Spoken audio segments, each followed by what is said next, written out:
Our scripture this morning comes from the Gospel of Luke, chapter 12, verses 13 to 21. The verses are printed on the front of your bulletin, and you may follow along if you would like. Someone from the crowd said to him, "Teacher, tell my brother to divide the inheritance with me." Jesus said to the man, "Man, who appointed me as judge or referee between you and your brother?" Then Jesus said to them, "Watch out. Guard yourself against all kinds of greed. After all, one's life isn't determined by one's possessions, even when someone is very wealthy." Then he told them a parable. A certain rich man's land produced a bountiful crop. He said to himself, "What will I do? I have no place to store my harvest." Then he thought, "Here's what I'll do. I'll tear down my barns and build bigger ones. That's where I'll store all my grain and goods. I'll say to myself, you have stored up plenty of goods for several years. Take it easy. Eat, drink, and enjoy yourself." But God said to him, "Fool, tonight you will die. Now who will get all the things you have prepared for yourself?" This is the way it will be for those who hoard things for themselves and aren't rich toward God. Let us pray. God, I pray that you would send your Spirit to this place, fill all of us, fill especially your servant Wesley, that his words may be yours and that we may have the ears to hear them.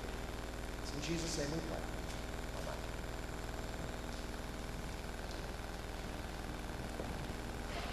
You know, there's no better topic to talk about in church than money, is there?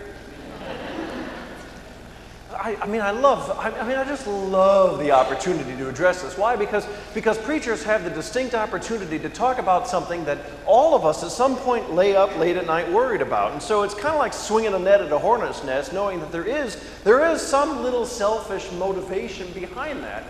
And so this is an opportunity for us to have a couple of sermons that are purely designated as an opportunity to think theologically about a topic that we actually do from a spiritual perspective need to address. And so having conversations about money is not necessarily an easy thing, but it's important. Why? Because Jesus talked about it a lot. Now, some of you, if you're well versed in the scriptures, you may know that Jesus never asked for money at all. And that's true. But I'm not Jesus. So we have a conversation that surrounds a topic that for many of us can become very touching. And so we start off with this parable, and I use this parable as a means of illustrating and talking about some of the things that are very near and dear to our hearts. And so Jesus is in the midst of doing all kinds of teaching and preaching. He's having a conversation and going a little bit deep with his disciples. And then someone in the crowd who I think kind of wasn't paying attention interrupts Jesus' train of thought to say, "Teacher, would you tell my brother to divide the inheritance with me?" And Jesus says to the crowd, "Watch out and be on your guard against all kinds of greed. After all, one's life isn't determined by one's possession." Now, if you're really honest with yourself, you are not greedy. I mean, how many of you would say you're greedy? Anybody? Anybody? There's one honest person, but you're in the back, so nobody would see you, right? So the reality is none of us would ever see ourselves as greedy. We're not greedy. We just realize that all we need is just a little bit more than we currently have. Isn't that right?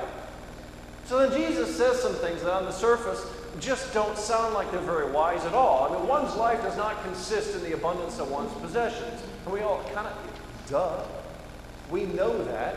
And yet, for many of us, one's life does seem to consist in the abundance of possessions, doesn't it? I mean, for many of us, we have more than enough, more than we could ever possibly use. In fact, some of us don't just have extra, we have extra, don't we?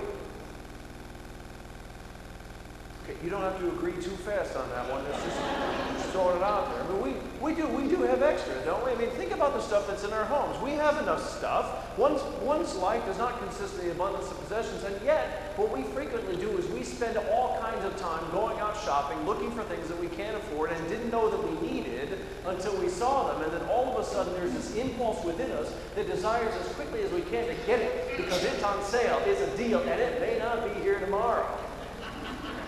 And so we end up spending so much of our time and efforts buying things to impress people we'll never meet, which ultimately speaking just destroys the essence of what life is about, because then we spend all kinds of time worrying about it and sometimes fighting with our family members and laying up, tossing and turning at night because suddenly we need to figure out how in the world do we pay for what we just did.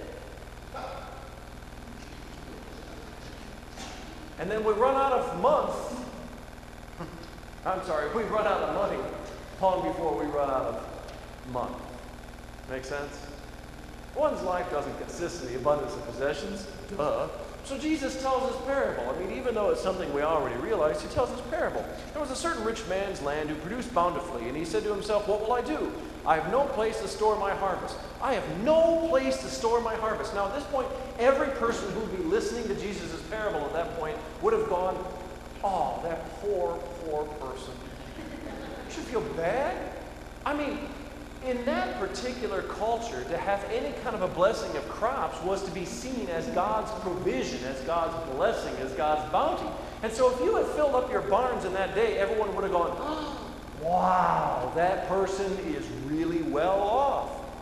And so when Jesus says that a certain rich man's produced so abundantly he couldn't produce anymore, everyone's kind of going, "Well, that's just too bad for that guy. We don't feel any sorrow for that person, do we?" Anybody?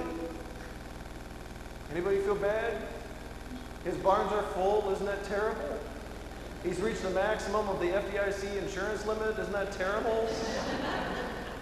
He can't contribute any more to his 401s that year. Isn't that terrible? Isn't that terrible? See, no one in the crowd would feel bad for that, right? There's a sense of there's no place to store my harvest. And so we need to find extra space. In other words, there's so much extra, I now need extra space to store my stuff. Now, for the most of you, you won't resonate with any of this, and I speak only with a little bit of personal experience. But when I look around my house, I realize that there are times in which I'm a little bit embarrassed by how full my closets are stuffed with stuff. And then I look at my basement, which is stuffed with stuff. And then I think about the attic, which is...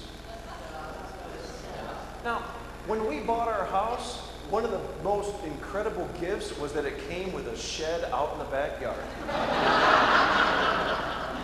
Oh, you laugh. I rejoiced. Because you know what I can do with that barn? I can stuff it with stuff. Now, I haven't gotten to this point, but there are moments when many of us have thought, I don't have a place to put my stuff. So then we go rent places. I'm not pointing fingers, and I'm not making any accusations. I'm just saying, if you want to talk about a booming business, you talk about the people who build places so that you can pay them to store your stuff. And not the stuff you need, it's the stuff that you might need someday because there's some emotional, sentimental value to it. Yes? One's life, Jesus says, doesn't consist of the abundance of possessions. Duh. Now, I just happened to glance, I saw someone nudging. Now, let me just say this. There's no nudging or judging here. We're not going to finger point. We're not going to go, yeah, did you hear what the preacher said? You can't use this against your spouse. You can't use this against your extended. This is about how we then engage in the material. Okay, that just needs to be said as a disclaimer. Got it? One's life doesn't consist of the abundance of possessions, duh. And yet, for many of us, we sometimes act like and feel like the person in this parable when, oh my goodness, my barns are full. What will I do? I'll build a bigger barn. Oh yeah, okay, all right. So there's an illustration, but I may just save that for next week. I'll hold on to that, which means you have to come back next week to get to see it. So Jesus continues in the parable. He says, He says, what will I do? Here's what I'll do. I'll tear down my barns, I'll build bigger ones, and that's where I'll store all my grain and goods. But God said to him, fool, tonight your life will be demanded of you. Now who will get the stuff that you prepared for yourself? Now that's partially a loaded question. Who will get the stuff that you prepared for yourself? Who? The answer is very easy, right? It's the same answer for anybody. It doesn't matter how old you are, how young you are. It doesn't matter how much stuff you have, how much stuff is stuffed into stuffing places. Whose will it be? The answer is not yours, someone else's. I'll leave it to my kids to deal with. Someone else is going to have to deal with this problem. At the end of the day, when we expire, whose is it? Not yours. You know, when it comes to our resources, when we start to think about our finances, we often collect so much stuff, we don't know what to do with it. And at the end of the day, it's not going to be ours anyway, it's going to be somebody else's. And so part of thinking through our resources is how it is that we become participants in investing in something that lasts beyond us, that actually matters more than just the stuff we can amass. After all, when I look around my place, I have 5 boxes that I've yet to unpack from our last move. When I was appointed here to New Lenox, there are 5 boxes that are in my basement. Now I know what's in those boxes, and I'm deathly afraid to open them.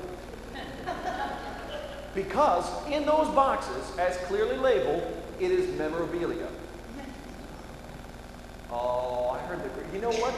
You know why I'm afraid of opening those? Because as soon as I see what's in there, I'm going to love everything that I find. And all the memories are going to flood back, and I'm going to go, oh, remember in high school when I did those solo and ensemble contests? All those little chintzy pieces of medals that we got. I used to wear all 40 of them around. You know, all those little speech team trophies. You know, and then honestly, 5 boxes, I don't remember what's in half of those, and if those boxes disappeared, I sincerely wouldn't remember most of it. But I know if I open those boxes, I'm going to love it. But if we left that to another generation of people who come and look through our house, do you know how much of that stuff means anything to anybody else? Those 5 boxes, for anybody, affect for most of you, if you were to look in those boxes, what would you want to do with it? Throw it out. I go, aww. You go, it's trash. You see how that works? And then Jesus wraps up with a line that for him in his day was unbelievably countercultural. So it will be for those who are not rich toward God. Okay, let me explain that. Doesn't that strike you as a phrase that's just unbelievably countercultural? No? Let me spell it out. In Jesus' day, the reason you offered a sacrifice to God, to any god, Zeus, Athena, Mars, any god, pick any god of Greek and Roman mythology. If you were to offer an offering or a sacrifice to any of the Greek and Roman gods, why were you offering that sacrifice?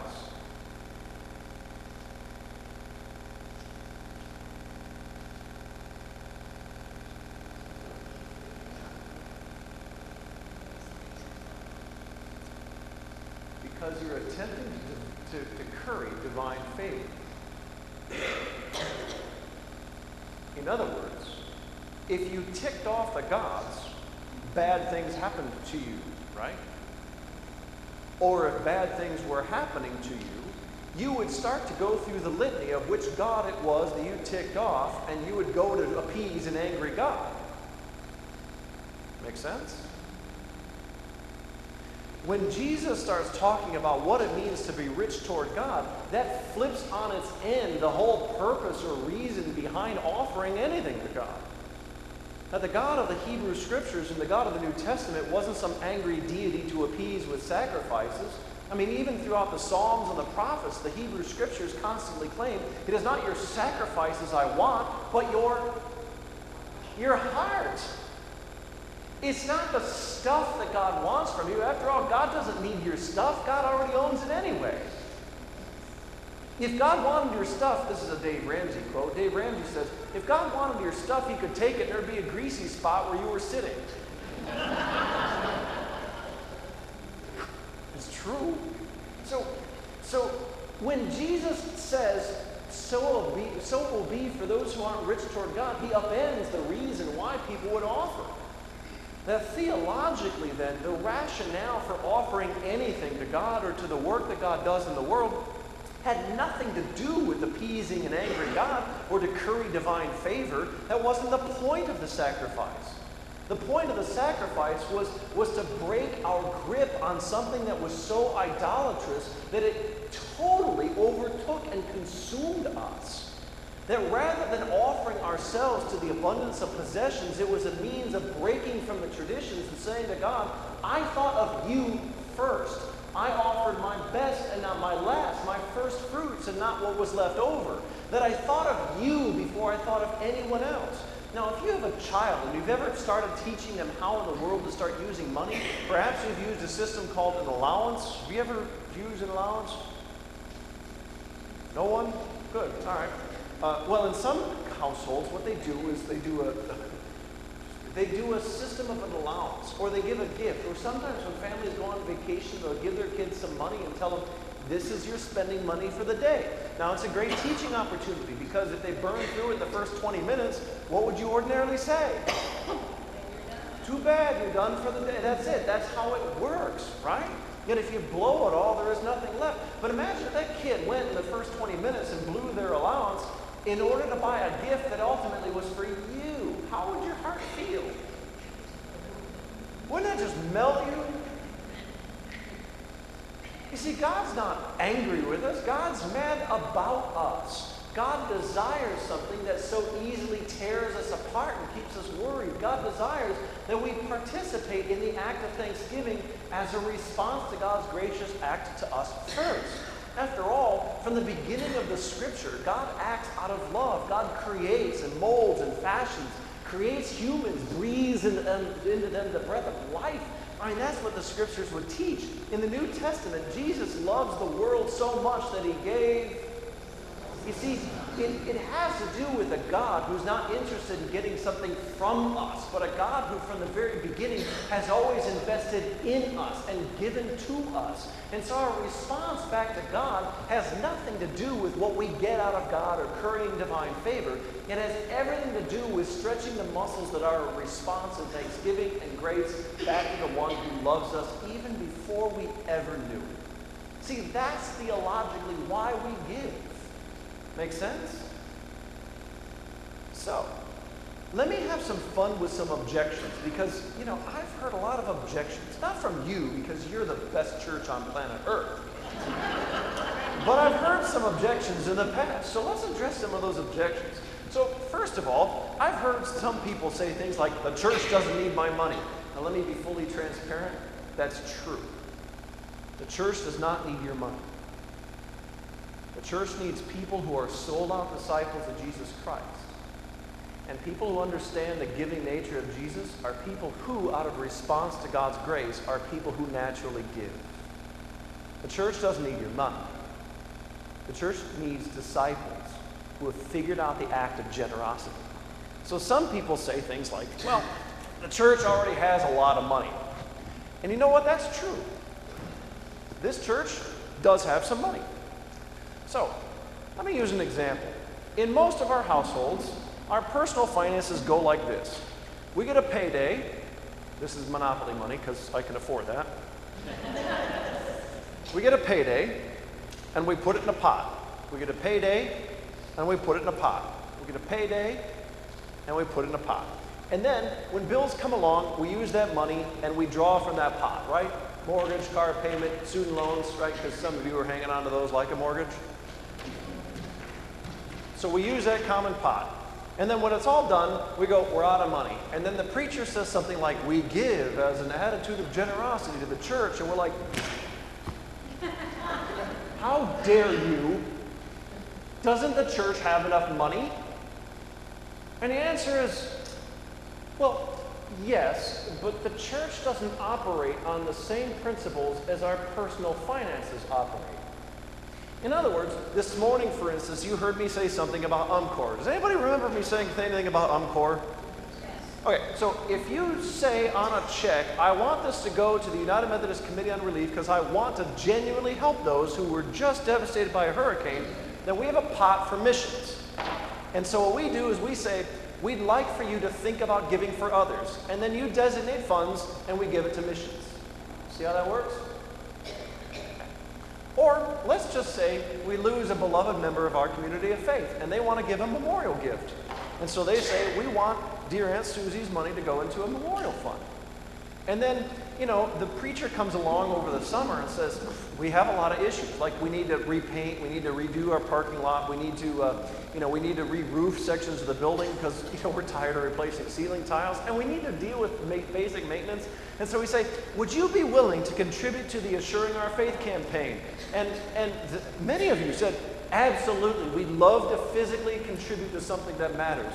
Let's take a mortgage because we still have a little mortgage on this building, and so we have to pay our mortgage, right? We give scholarships, right? Our endowment gives scholarships. Our men's group gives scholarships. We have things like children and youth because some people kind of like those people. So let's put a couple bucks in there. And then, we have an endowment fund because that's what we use some of the revenue down. The cool thing about endowment is that actually generates money above the principal, and then that factors into things like, our unrestricted grants so that some of our committees and teams can do some really cool ministry that doesn't ever touch the general operating budget. And then, UMW, apparently they like having some money too. We'll give them a little bit.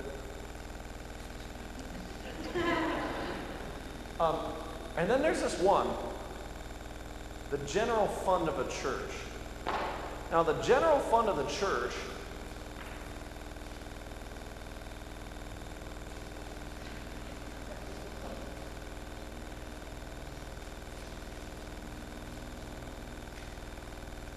anybody know what a general fund of the church does?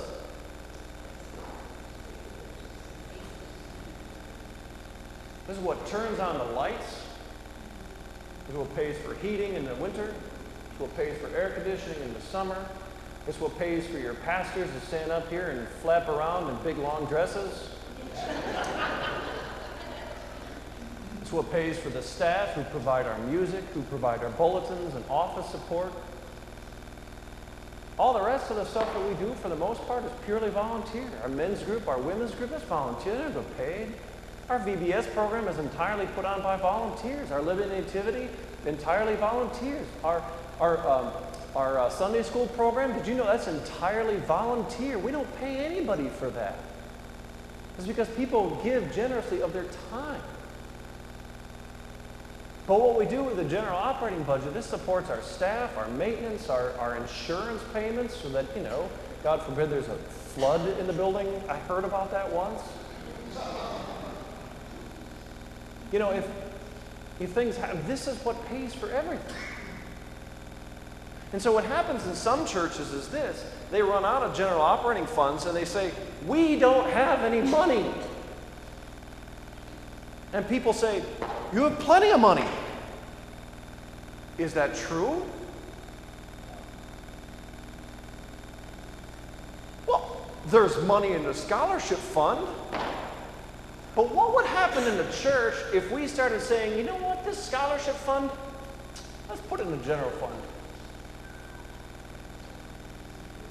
What if I stood up here and said 100% on every dollar goes to missions, and then we went, you know what, Matthew wants to eat this week.